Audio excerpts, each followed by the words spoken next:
all I want to do is advise.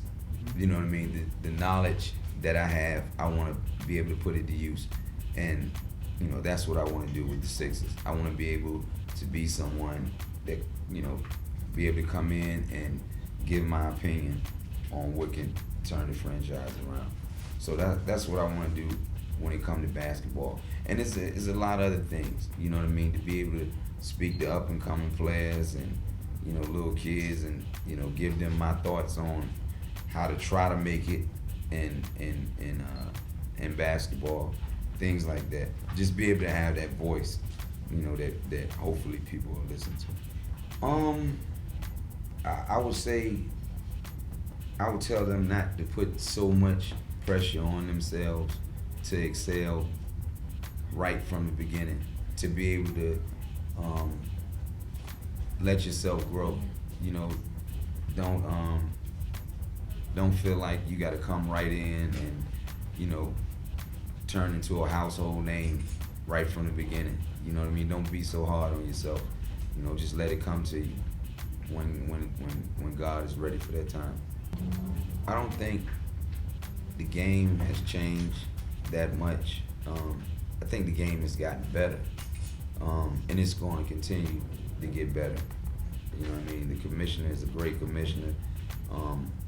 David Stern before him was a great commissioner. And every year it evolves. It gets that much better. And far as people being individuals, I think I had a lot to do with that, because I took a major ass kicking for me being myself. So it's a bittersweet situation, but I'm happy that now other guys can express themselves the way that they want to, and I feel good that I had something to do there. You think it would have been more appropriate in this generation?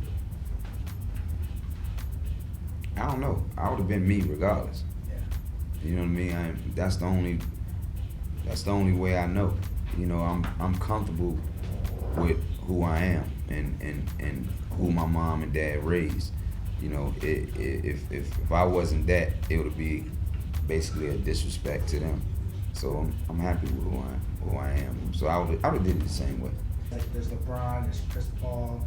I mean, tell me about that. Like, how do you think you would have done against the guys today? Do you think that do you think it's an easier time or a harder time than before? I don't know. I mean, I played against LeBron and Chris Paul and those guys, so I don't think it would have been no different. I don't let, or when I played, I didn't let no one dictate how I was going to play. I just do or did what I wanted to do, regardless of who I was playing against. And that was that. Throughout my career, in the summer, I coached celebrity games and stuff like that, so I've done it before. I'm not a big fan of it, especially with putting guys in and out of the game, you know what I mean, and having to deal with the attitudes and all that. I'm not a big fan of it, but it can be fun, but it's not something that I'll pursue.